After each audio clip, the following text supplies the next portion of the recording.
యేసుక్రీస్తు ఎందుకని 12 మంది శిష్యులను మాత్రమే ఎంచుకున్నాడు? కేవలం 12 మందిని మాత్రమే ఎంచుకోవడం ద్వారా యేసుక్రీస్తు ఇస్తున్నటువంటి సందేశం ఏమిటి?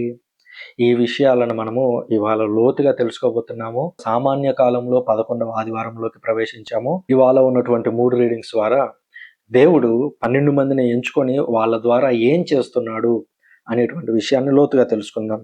మొదటిది మనం గమనించినట్లయితే నిర్గమకాండము 19వ అధ్యాయం నుంచి చదువుతున్నాం. నిర్గమకాండం 19వ అధ్యాయం అనగానే మనం గుర్తు రావాల్సింది ఏమిటి? ఈ అధ్యాయం తరువాత దేవుడు ప్రజలందరికీ ఒక నిబంధనను ప్రసాదించబోతున్నాడు. 10 ఆజ్ఞలను వాళ్ళకి ఇవ్వబోతూ ఉన్నాడు. అది ఒక నేపథ్యము. దానికంటే ముందు 19వ అధ్యాయానికి ముందు ఏం జరిగింది? ఇజ్రాయేలీలని ఈజిప్టు అనేటువంటి దేశంలో నుంచి వాళ్ళను విడిపించి ఎర్ర సముద్రాన్ని చీల్చి వాళ్ళందరినీ తీసుకొని కనాను దేశం వైపు నడిపించడం మొదలుపెట్టాడు. ఈ 2 పరిస్థితుల నేపథ్యంలో, అనగా తన ఆజ్ఞలను ప్రసాదించే ముందు, విడిపించిన తరువాత. ఇక్కడ ఏం కనిపిస్తుంది మనకి? దేవుడు ఏదైనా ఒక ఆజ్ఞను మనకి ఇచ్చే ముందు మనల్ని రక్షించి మన మీద తన యొక్క నిబంధనను పెడతాడు. కొన్నిసార్లు ఏమనుకుంటామంటే, మనము దేవుని యొక్క నిబంధనను బాగా పాటిస్తే దేవుడు మనల్ని రక్షిస్తాడు అనుకుంటాం. కాదు, దేవుడు ఎప్పుడు అలా పనిచేయడు. దేవుడు మొదట రక్షించి ఆ తర్వాత నిబంధనలోకి తీసుకొస్తాడు. ఉదాహరణకి యేసుక్రీస్తుని కూడా చూడండి. యేసుక్రీస్తు మొదటగా తన మరణం చేత ఆయన మనల్నందరినీ రక్షించి ఆ తర్వాత మనల్నందరినీ జ్ఞానస్నానం ద్వారా తన యొక్క శ్రీసభలో చేర్చుకుంటున్నాడు. ఈ విధంగా దేవుడు మొదట రక్షిస్తాడు, తర్వాత తన యొక్క ధర్మశాస్త్రము, తన యొక్క నిబంధన, తాను ఏం కోరుకుంటున్నాడు మన నుంచి అనే దాన్ని మన ముందు పెడతాడు. మరి దాన్ని మనం పాటిస్తున్నామా లేదా అని అంటే, అది వ్యక్తిగతంగా మీరు నేను వేసుకోవాల్సినటువంటి ప్రశ్న. ఇక్కడ దేవుడు ఈ 19వ అధ్యాయంలో ప్రత్యేకించి ఒక మాటే చెబుతాను. ఆయన ఏమన్నాడు చూడండి. గరుడ పక్షి తన పిల్లలను రెక్కల మీద మోసుకొని పోవునట్లే నేనును మిమ్ము మోసుకొని వచ్చి నా కడకు చేర్చుకుంటునని మీకు బాగుగా తెలియను. ఒక గ్రద్ద, ఒక గరుడ పక్షి ఏం చేస్తుంది? తన బిడ్డకి ఎగరడం నేర్పించాలన్నా, తన బిడ్డను రక్షించాలన్నా కూడా ఆ గరుడ పక్షి తన భుజాల మీద తన బిడ్డను వేసుకొని ఎగురుతూ వస్తుంది. అంటే కింద ఎంతో లోతుంది. ఒక్క క్షణం పట్టు తప్పిందా ఆ బిడ్డ మరణించడం తప్ప ఇంకొక ఆప్షనే లేదు. ఎంత జాగ్రత్తగా గరుడ పక్షి తన బిడ్డను భుజాల మీద వేసుకొని నడుస్తుంది. అలాగా నేను మిమ్మల్ని కాపాడాను. ఈజిప్ట్ దేశంలో మీరు అందరూ అల్లాడిపోతూ ఉన్నప్పుడు మిమ్మల్ని విడిపించాను నేను. కాబట్టి నేను మిమ్మల్ని రక్షించాను కనుక నేను సత్యవంతుడను, నాలో ఈ లక్షణాలు ఉన్నాయి, ఇది నా బిహేవియర్, కాబట్టి మీరు కూడా ఇలా ఉండాలి అని చెప్పి నియమాలు ఇస్తున్నాడు. ఆ నైతిక నియమాలని ఆనాడు ఇజ్రాయేలీలు ఉల్లంఘించారు. ఈరోజు మీరు నేను కూడా ఆ నైతిక నియమాలని ఈ రోజుకి ఉల్లంఘిస్తూనే ఉన్నాం. 10 ఆజ్ఞలను బేరీజు వేసుకొని చూస్తే మనం దాంట్లో గట్టిగా 1, 2 తప్ప మిగిలిన పాపాలన్నీ చేస్తూనే ఉంటాం. కాబట్టి మనల్ని మనం జాగ్రత్తగా పరిశీలించుకోవాలి. ఆ తదనంతరం 2వ రీడింగ్ని పరిశీలించినట్లయితే పునీత పౌలు రోమియోలకు రాసినటువంటి లేఖ 5వ అధ్యాయం నుంచి చదువుతున్నాం. ఇక్కడ కూడా సేమ్ పాత నిబంధనలో దేవుడు ఏదైతే చెప్పాడో పౌలు గారు కూడా అదే చెబుతున్నాడు. మనం బలహీనముగా ఉన్నప్పుడే నిర్ణీత కాలమున భక్తిహీనుల కొరకై క్రీస్తు మరణించను. ఎందువలన? నీతిమంతుని కొరకు కూడా ఒకడు తన ప్రాణమును ఇచ్చుటకై సిద్ధపడునేమో, కానీ మనం పాపాత్ములమై ఉండగానే మన కొరకు యేసుక్రీస్తు మరణించాడు. ఎవడైనా ఒక నీతిమంతుడు ఉంటే, మంచోడు కోసం దెబ్బలు తిన్నా పర్వాలేదు. కానీ మనమందరం పాపాత్ములుగా ఉండగా, బలహీనులుగా ఉండగా, చచ్చిపోయేటువంటి స్థితిలో ఉండగా దేవుడు మన కొరకు వచ్చి తన ప్రాణాన్ని పెట్టి మనందరినీ తిరిగి జీవంలోకి చేరుస్తున్నాడు. అంటే దేవుని ప్రేమను పరిశీలించండి. పాత నిబంధనలో జస్ట్ ఒక గరుడ పక్షి ఉదాహరణ చెప్పాడు. పౌలు గారి ద్వారా ఈనాడు తన కుమారుణ్ణే ఉదాహరణగా తీసుకొని చూపిస్తున్నాడు. ఇంతకు ముందు ఉదాహరణలో అయినా కనీసం గరుడ పక్షి భుజాల మీద వేసుకొని సురక్షితంగా వెళుతోంది. కానీ ఈరోజు మనమందరం మరణించే స్థితిలో ఉంటే యేసుక్రీస్తు వచ్చి తన భుజాల మీద వేసుకొని మరలా ఎగరేసుకొని వెళ్తున్నాడు, మనల్ని ఆ మరణంలో పడనీయకుండా అని గుర్తుంచుకోవాలి. ఇక సువార్త విభాగంలో చూసినట్లయితే మత్తయి సువార్త 10వ అధ్యాయం నుంచి చదువుతున్నాము.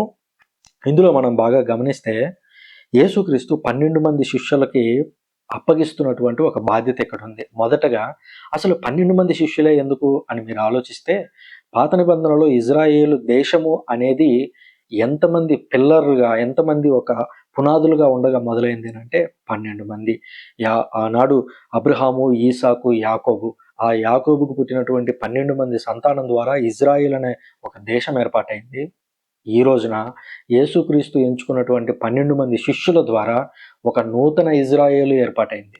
పాత నిబంధనలో ఒక ఇజ్రాయేల్ ఉంది, 12 మంది పెద్దల మీద స్థాపించబడింది. కొత్త నిబంధనలో మరొక ఇజ్రాయేల్ ఉంది, 12 మంది అపోస్తలుల మీద ఇది ప్రారంభమైంది, నిర్మితమైంది, కొనసాగుతూ ఉంది. మనం పరలోకం వెళ్ళినప్పుడే అది సంపూర్ణంగా నెరవేరుతుంది. యేసుక్రీస్తు 12 మంది శిష్యులను ఎంచుకొని ఆ 12 మంది పేర్లు చెప్పారు.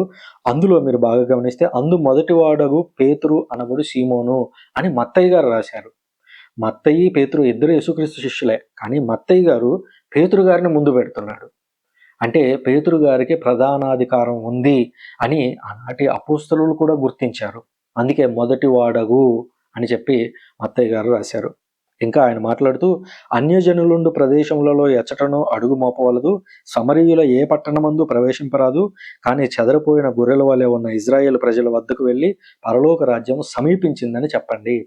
మీరు ఓన్లీ ఇజ్రాయేల్ ప్రజలు ఉన్న చోటకే వెళ్ళండి. ఇజ్రాయేలు ప్రజలు కాకుండా అన్యులు ఉండే ప్రాంతం కానీ, లేదా అన్యులతో కలిసిపోయి జాతి రీత్యా కొంచెం ఇతర జాతితో మిక్స్ అయినటువంటి సమరీయుల దగ్గరకు కూడా వెళ్ళొద్దు. ఓన్లీ ఇజ్రాయేల్ దగ్గరకు వెళ్ళి పరలోక రాజ్యం రెడీగా ఉంది, రాబోతుందని మీరు ప్రకటించండి అని చెప్పాడు. మరి యేసుక్రీస్తు వచ్చింది ప్రజలందరినీ రక్షించడానికి కదా, మానవాళి అందరినీ రక్షించడానికి కదా. ఎందుకని ఇజ్రాయేలునే ఇక్కడ కేంద్రం చేసుకుంటున్నాడు అని అంటే, పాత నిబంధనలో మనం అనేక ప్రవచనాలు చూస్తాము. దేవుడు వచ్చి ప్రజలందరితో నిబంధన చేసుకుంటాడు అని చెప్పి ఇర్మియా ప్రవక్త చెప్పడం కూడా చూస్తాం. ఒక నూతన నిబంధన చేసుకుంటాను అని. ఆ నూతన నిబంధన మొదటగా ఎవరితో చేసుకోవాలి? ఇజ్రాయేల్ ప్రజలతో చేసుకోవాలి. ఎందుకంటే తొలి నిబంధన వాళ్ళతోనే ఉంది, పాత నిబంధన వాళ్ళతోనే ఉంది. వాళ్ళతో కొత్త నిబంధన చేశాడు. ఆ కొత్త నిబంధనలోకి మనల్ని ఇంక్లూడ్ చేశాడు. దేవుడు మనతో కొత్త నిబంధన చేసుకోలేదు అన్యులతో. మనమందరం అన్యులమే.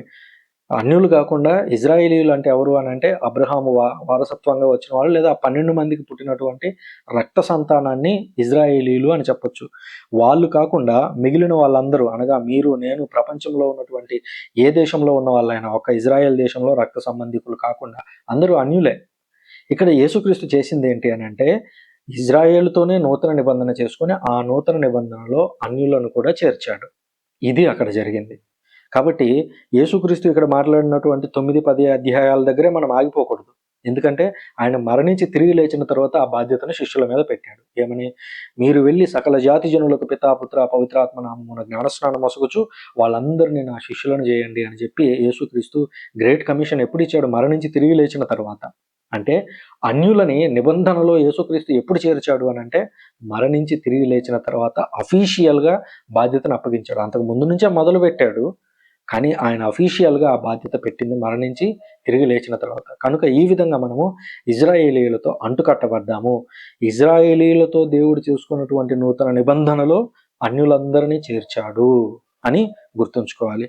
ఇంకొక మాట కూడా అంటున్నాడు ఆయన, పంట మిక్కుటము కానీ కోతగాండ్రు తక్కువ ఉన్నారు. చూడండి, ప్రపంచంలో ఎంతోమంది యేసుక్రీస్తు గురించి తెలియనటువంటి వాళ్ళు ఉన్నారు.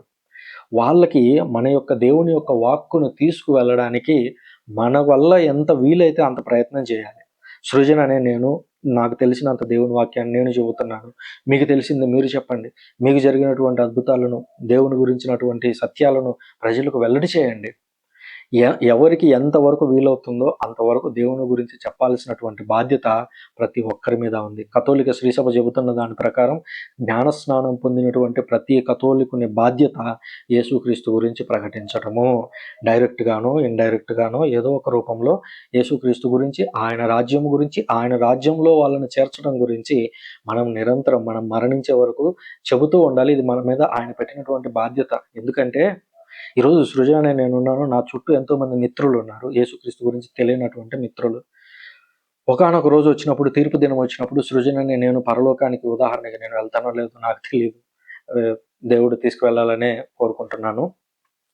ఒకవేళ నేను పరలోకానికి వెళుతుంటే నా మిత్రులు, నేనెంతో ప్రేమించినటువంటి మిత్రులు, నేను కలిసి తిరిగినటువంటి మిత్రులు, యేసుక్రీస్తు గురించి కాస్త విన్నారు కానీ ఆయన తట్టు తిరగలేదు, వాళ్ళు ఒకవేళ నరకానికి వెళ్ళే పరిస్థితి ఉంటే నేను పరలోకానికి వెళుతూ వీళ్ళను చూసి నేను బాధపడతాను వ్యక్తిగతంగా. ఎందుకంటే వీళ్ళు నాకు తెలిసినటువంటి వ్యక్తులు, నాతో పాటు చుట్టూ పనిచేసినటువంటి వ్యక్తులు, నా జీవితంలో నేను రోజు చూసినటువంటి వ్యక్తులు. వీళ్ళకి నేను యేసుక్రీస్తు గురించి చెప్పలేకపోయానే అని ఆ రోజు బాధపడకూడదు. అలాగే వాళ్ళు కూడా ప్రశ్న వేస్తారు, సృజన్ భూమి మీద ఉండగా ఏ రోజన్నా ఒక్కరోజన్నా నాకు ఈ మాట నువ్వు చెప్పావా? యేసుక్రీస్తు గురించి నేను అంగీకరించిన, తప్పుగా ఫీల్ అవుతానా, తప్పుగా ఫీల్ అవ్వనా, ఇవన్నీ పక్కన పెట్టు. కానీ ఒక్కరోజన్నా నువ్వు చెప్పావా అని వాళ్ళు అడిగితే మనం సమాధానం చెప్పుకునేటువంటి స్థితిలో ఉండాలి. అలా ఉండాలి అనంటే మన ప్రవర్తన ద్వారా కానీ క్రీస్తు మనలో ఉన్నాడు అనేటువంటి సత్యాన్ని ఏదో ఒక రూపంలో ఇతరులకు తెలియజేయడానికి ప్రయత్నించాలి అని ఎల్లప్పుడూ గుర్తుంచుకుందాం. తదనుగుణంగా ప్రవర్తించేందుకు కావలసినటువంటి శక్తిని దయచేయమని యేసుక్రీస్తుని అడుగుదాం. Thank you very much. పితా, పుత్ర, పవిత్రాత్మ నామమున ఆమేన్.